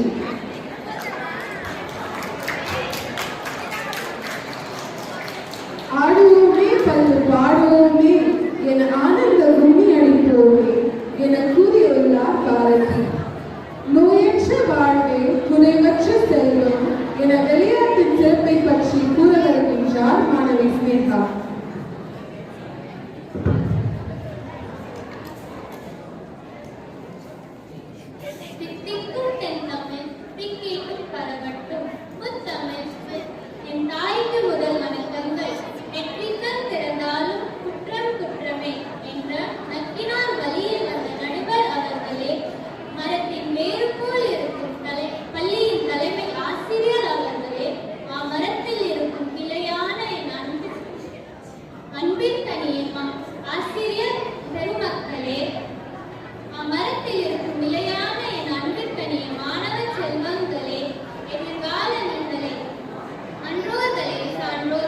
உங்கள் அனைவருக்கும் என் அன்பான வணக்கத்தை தெரிவித்துக் கொள்கிறேன். நான் ஸ்னேகா சாதனா, 10ஆம் வகுப்பு படிக்கும் மாணவி.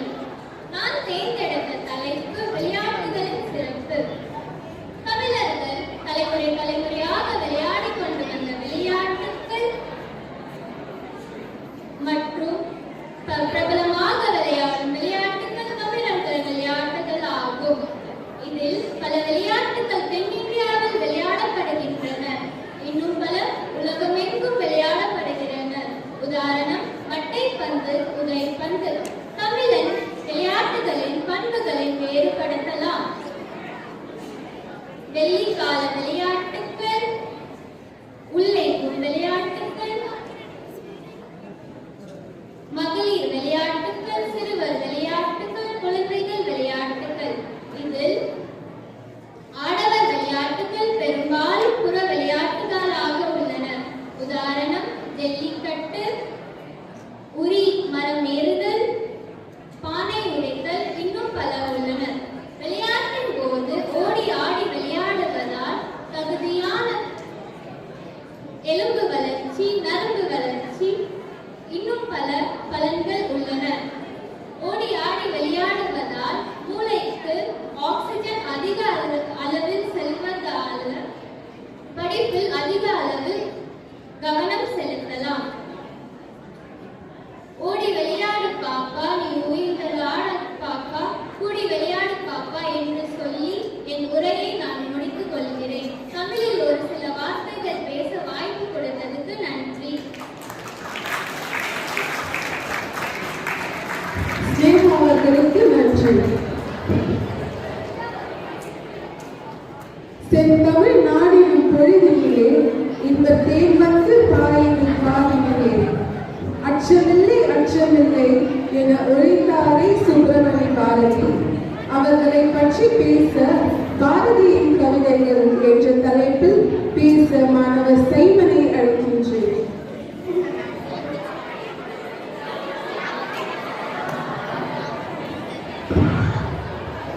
அச்சமில்லை அச்சமில்லை அச்சமென்பதில்லை, உச்சி மீது வானிலிருந்து வீழுகின்ற போதிலும் அச்சமில்லை அச்சமில்லை அச்சமென்பதில்லையே என்று கூறி எனது உரையை தொடங்குகிறேன்.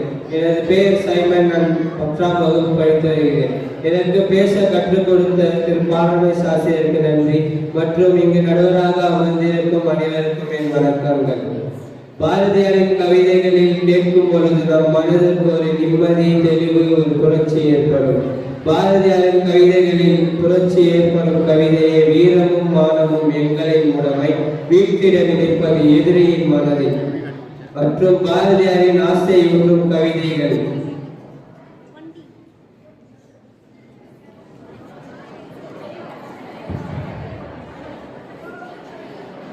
எண்ணிய முடிதல் வேண்டும், எண்ணிய உரிமை வேண்டும், கண்ணிலே ஒளியம் வேண்டும், கண்ணி தமிழுக்காக வேண்டும் என்று பாரதியார் எழுதியுள்ள கவிதை இது. வாய்ப்பளித்த அனைவருக்கும் நன்றி, வணக்கம்.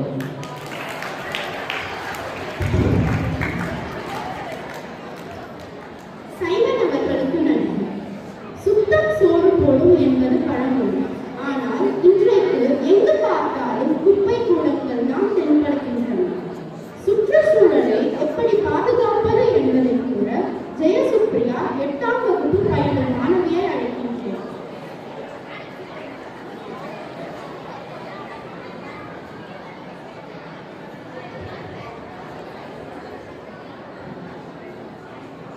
ஒவ்வொரு ஆண்டும் ஜூன் 5ஆம் தேதி உலக சுற்றுச்சூழல் தினம் கொண்டாடப்பட்டது.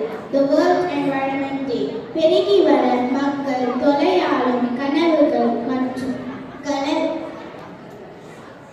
விஞ்ஞானிகள் தொலையாளும் சுற்றுச்சூழல் பெருகி வர பாக்கியம் தொலைப்பது விஞ்ஞானிகள் அறிவும் துயரும் ஒரு பொழுது அறுவதும் ஒன்று எங்களை தொலைப்பது கருது உங்களும் தெருவும் இன்று சிறு பிள்ளையும் தேய்மலையும் தாக்கமும் வெளிச்சமும் பெரு வெளிச்சமும் என்று ஒளியேற்ற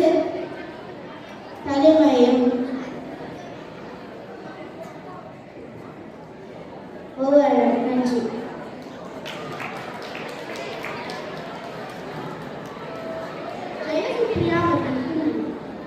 இமாலயம் முதல் குமரி வரை, மும்பையில் இருந்து கொல்கத்தா வரை தேசத்தின் ஒருமையை பற்றி பேச வருகிறார் 8ஆம் வகுப்பு பயிலும் மாணவன் ஷாம்.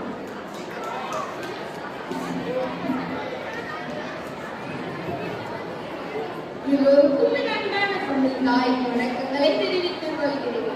என் பெயர் சாம். நான் 8ஆம் வகுப்பு படித்துக் கொண்டுள்ளேன். என்னுடைய தலைப்பு இப்பொழுது தேசிய ஒருமைப்பாடு. நம் தேசிய ஒருமைப்பாடு பற்றி பார்க்கிறோம். தேசிய ஒருமைப்பாடு என்றால் என்ன? நம் தேசத்தில் இருப்பதை கூறுவதும், நம் தேசத்தில் இருப்பதை படித்து அதை தெரிந்து கொள்வதும் நாம் தேசிய ஒருமைப்பாடு என்று. நம் தேசமே உலகத்தில் ஏழாம் மிகப்பெரிய தேசமாக உள்ளது. நம் தேசத்திலே அதிகமான குடியிருப்பு உள்ளது. நம் தேசத்தில் மொத்தமாக 29 மாநிலங்கள் உள்ளது மற்றும் 7 யூனியன் டெரிட்டரிஸ்கள் உள்ளது. நம் தேசம் ஒரு ஜனநாயக தேசமாக உள்ளது. நம் தேசத்தில் இருக்கும் ஜனநாயகமே நம் தேசத்தில் இருக்கும் குடிமகன்கள் ஒவ்வொருவருக்கும் இது தேவைப்படுகிறது. ஏனென்றால் குடிமகன்கள் ஒவ்வொருவருக்கும் இது தேவைப்படுகிறது. ஒவ்வொருவருக்கும் ரேஷன் என்பது கொடுக்கப்படுகிறது மற்றும் தேவையான சலுகைகள் நம் கவர்மெண்டிலிருந்து கொடுக்கப்படுகிறது. இது போல அதிகமான சலுகைகள் நம் கவர்மெண்டிடம் நமக்கு வருகிறது. நம்மை பாதுகாக்க நம் கவர்மெண்டிடம் மூன்று போர்ஸ்கள்.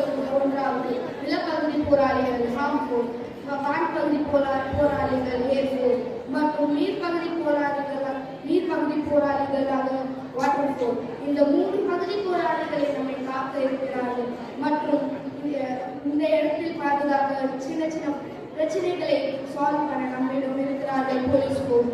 இந்த தேவையான விஷயங்கள் நம் நாடு கொண்டுள்ளது. நம் நாடுடன் நட்பு வைத்துள்ள நாடுகள் என்னவென்றால் ஃபர்ஸ்ட் வருவது ரஷ்யாவாகிறது. ரஷ்யாவே உலகத்தின் மிகப்பெரிய நாடு. ரஷ்யாவே நமக்கு தேவையான உதவிகள் செய்து வருகிறது. நம்ம ரஷ்யாவை எந்த ஒரு ஆயுதங்களை தயாரித்தாலும், இந்தியாவில் எந்த ஒரு ஆயுதங்களை தயாரித்தாலும் அது மற்ற இந்தியாவுக்கும் ரஷ்யாவுக்கும் கைமாற்றப்படும். ஏனென்றால் முன்னொரு காலத்தில் சோவியத் யூனியனாக இருந்த ரஷ்யாவுக்கு ஒரு மிகப்பெரிய போர் வந்தது. அந்த போரில் சோவியத் யூனியன் விழுந்தது. அப்பொழுதே ரஷ்யா உள்ளது. அந்த போர் சமயத்தில் அதிகமான மக்கள் இந்தியாவுக்கு அகதிகளாக வந்தார்கள்.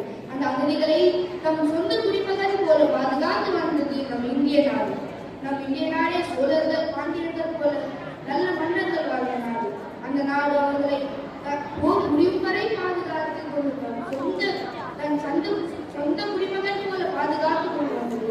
அதுக்காக தான் ரஷ்யா இப்பொழுது நமக்காக நன்றி கடனை செய்து கொண்டிருக்கிறது. அதுபோல நம் உலகத்தில் முதுகெலும்பு என்னவென்றால் விவசாயம் மற்றும் படிப்பு. அந்த விவசாயமே நம் இந்தியாவில் அதிகமாக நடக்கிற நெல் பயிர்கள் என்றால் நம் தமிழ்நாடு. நம் தமிழர்களே அதை உற்பத்தி செய்தார்கள். நெல் பயிர்கள், அரிசி போல விஷயங்கள் நம் தமிழ்நாடு உருவானது. நம் தமிழே உலகத்தில் இரண்டாம் பழமையான மொழியாக உள்ளது.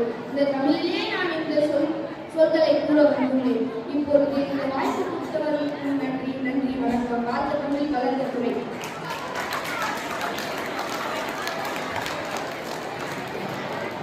ஷாம் அவர்களுக்கு நன்றி. அன்பின் உருவம், எளிமையே இவர் தோற்றம். ஏழைகளுக்கு உதவுவது, மழலை சிறுவர்களுக்கு வழிகாட்டி, என்றுமே இனித்த முகத்துடன் பழகும் நம் மத்தியில் சிறப்பு அழைப்பாளராக வந்திருக்கும் அருள் சகோதரி Amala Rachana St Joseph convent அவர்களை சிறப்புரை ஆற்ற அழைக்கின்றேன்.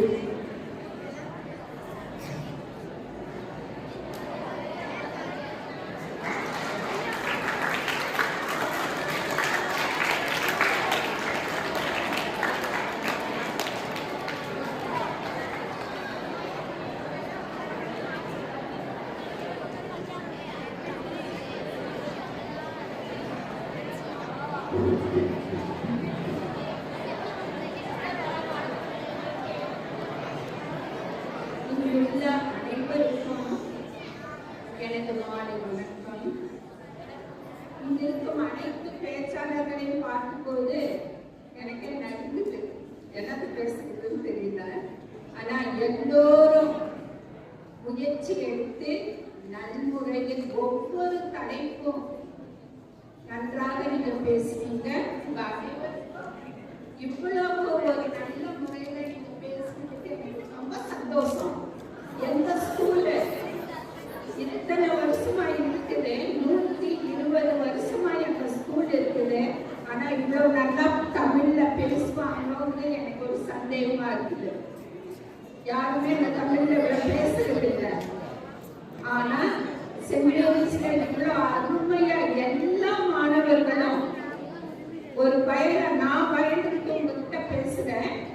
ஆனா இங்க பேசிய அனைத்து மாணவர்களும் நல்ல முறையில தனக்கு கொடுத்த தலைப்பையும் தனக்கு கொடுத்த நேரத்தையும் நல்முறையில் செலவு செய்து நீங்க நல்லா எல்லாமே செய்தீங்க. அதுக்காக நன்றி.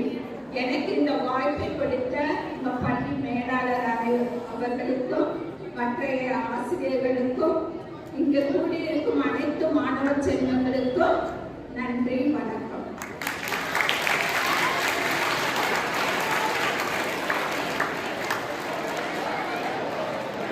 உங்கள் கனிவான வார்த்தைகளுக்கு தாய் உள்ளத்துடன் நன்றி.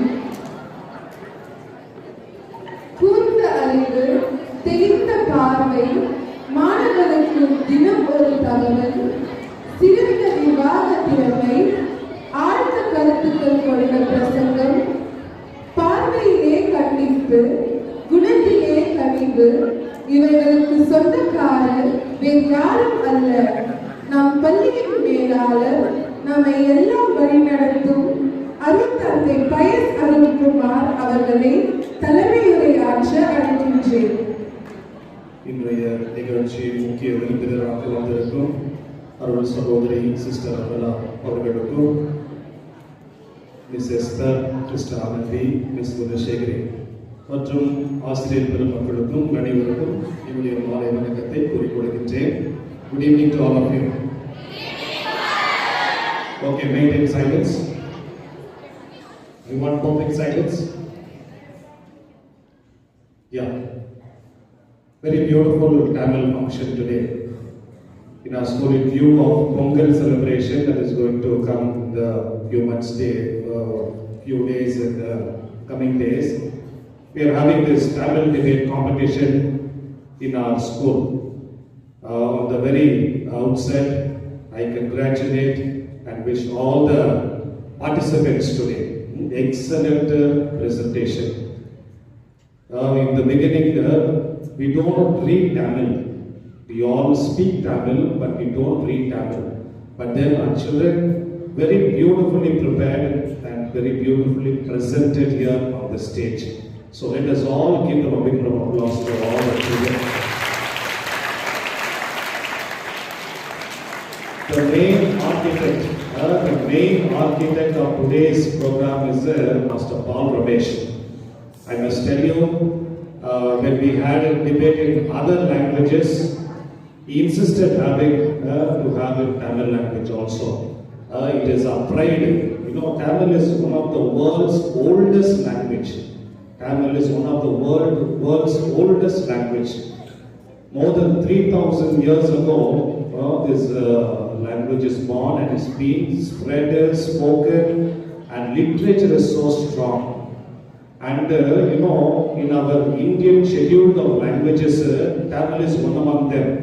There are about 22 scheduled languages, and Tamil is also one of the languages. So likewise, it has strong culture, it has a strong literature, it has a very beautiful grammar. As we speak, Tamil becomes so beautiful.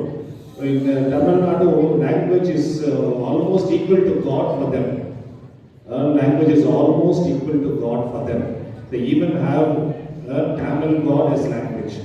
So today, on this beautiful occasion, this program's main architect, as I said, Master Paul Ramesh, very beautifully organized and very beautifully executed here. So on behalf of all of you, I wish to call Master Paul Ramesh. Please come to the stage. Please come to the main stage.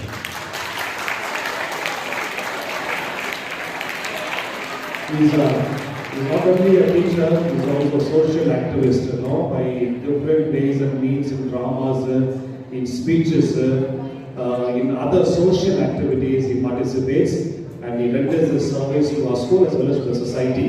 So on behalf of all of you, I render him a big thanks. So let us all give a bit of applause to him.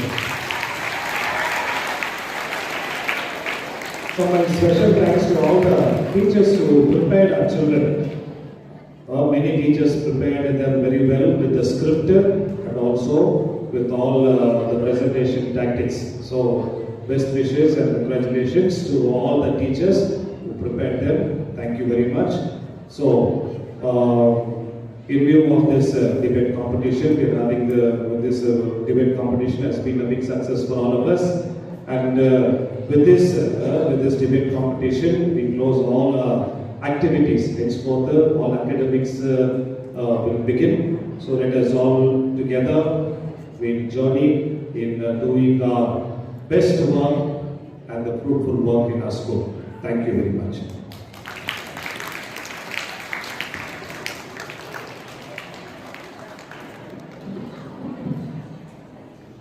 தமிழின் சிறப்பை பற்றி மிக அழகாக சிறப்புரை ஆற்றிய அருள் தந்தை பயஸ் அருள்குமார் அவர்களுக்கு நன்றி. நன்றே மறப்பது நன்றன்று, நன்றளவு அன்றே மறப்பது நன்று என்னும் பழமொழி இருக்கிறது. இப்பொழுது இந்நிகழ்ச்சியை பங்கேற்கும் அனைவருக்கும் நன்றி கூற சார் திருமதி பிரகாஷ் அவர்களை அழைக்கிறேன்.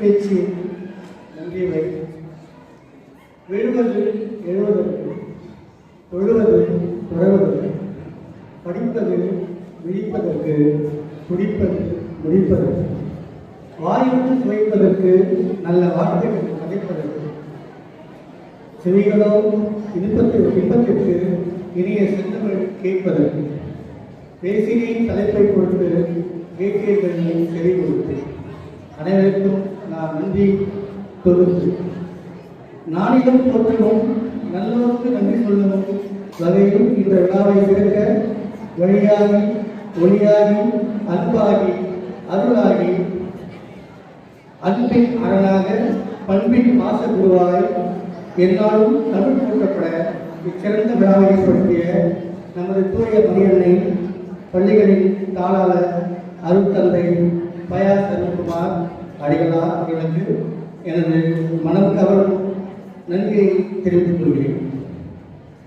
நடமாடும் பல்கலைக்கழகமாம் தமிழ் கூறும் நாவுக்கரசியாம் கண்ணுடையார் என்போர் கற்றோர் முகத்திலிருந்து பொன்னுடையார் கல்லாதவர் எனும் வள்ளுவர் வாக்கினை ஏற்றுக்கொண்டு நமது சிந்தனைக்கும் சொல்லுக்கும் மெருகேற்றி சிறப்பு விருந்தினாக இங்கு அமைந்திருக்கும் அருள் சகோதரி அமலகிருஷ்ணா தூய வளனார் பள்ளி அவர்களுக்கும் என் மனமான நன்றியை தெரிவித்துக் கொள்கிறேன். அடுத்தபடியாக இவ்விழாவில் எண்ணற்ற செயல்களோடு சிற்பின் சிகரமாய் பெண்களின் பெருமையாய் சாவித்திரிபாய் புலே என்ற கேடயத்தை பெற்றுக்கொண்டு பெண்களின் பெருமையை பறைசாற்றிக் கொண்டிருக்கும் நமது தலைமை ஆசிரியர் திருமதி தேவியஸ்தர் ராணி அவர்களுக்கும் உயர்நிலைப் பள்ளி தலைமை ஆசிரியர்களுக்கும் என் நன்றியை காட்டுகின்றேன். நமது நாட்டில் 2 இதிகாசங்களே இருக்கின்றன. நமது நாட்டில் 2 இதிகாசங்களே இருக்கின்றன. ஆனால் செம்மொழியால் தமிழ் மொழி மட்டும் 50 காப்பியங்கள் இருக்கிறது. 50 காப்பியத்தில் சிலப்பதிகாரம், மணிமேகலை, குண்டலகேசி, வளையாபதி, சிவகசிந்தாமி என 5 குறிப்பிட்டது. அறம், பொருள், இன்பத்தை மனதில் கொண்டு இங்கு அமைந்திருக்கும் நிகழ்வுகள் அருள் சகோதரி ஆனந்தி, ஒருங்கிணைப்பாளர் சேகரி, தூய மயிலை நடுநிலைப் பள்ளி அவர்களுக்கும் என் வணக்கத்தையும் நன்றியையும் தெரிவித்துக் கொள்கிறேன்.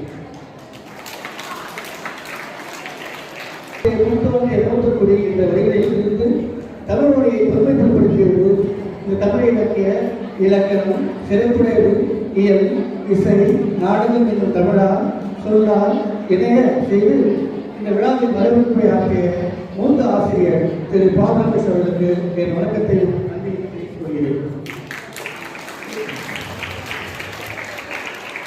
இறைவன் முதலாகவும் இறையாகவும் முடிவானாக விளங்குகின்றார் என்பதை உணர்ந்த வகையில் கடவுள் வாழ்த்து பாடிய திருமதி வயலட் ஆசிரியர், திருமதி பிரீத்தி, திருமதி ஜாய்ஸ் கணக்கர்கள், தூய மரியத்தை பள்ளிகள் இவர்களுக்கும் என் நன்றியை தெரிவித்துக் கொள்கிறேன்.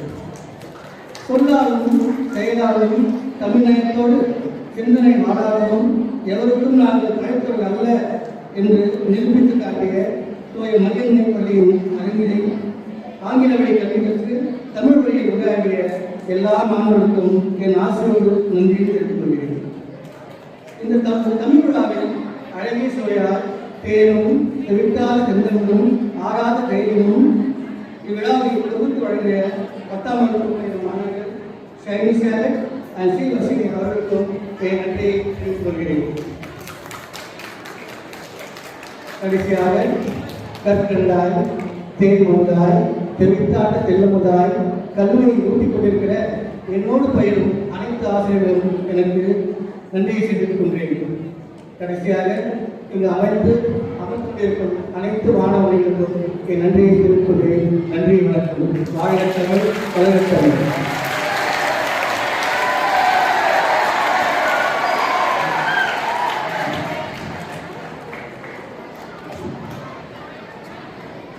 நன்றி நன்றி என அனைவருக்கும் சிறப்பாக நன்றி கூறி சென்ற ஆசிரியர் திரு பிரகாஷ் அவர்களுக்கு நன்றி.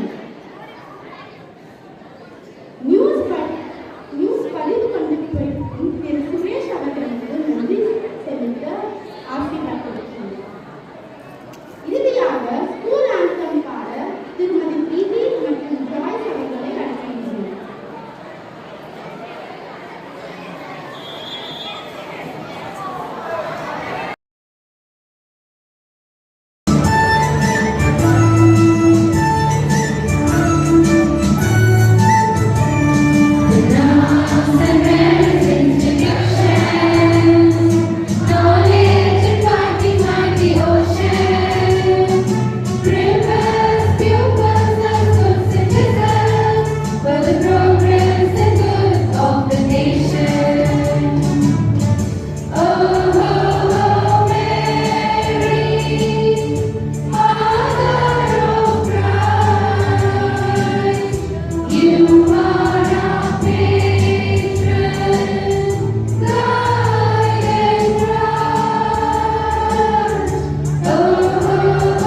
எனக்கு தெரியும் அவ்வளோக்கெல்லாம் மூடி நம்ம மட்டும் போதும்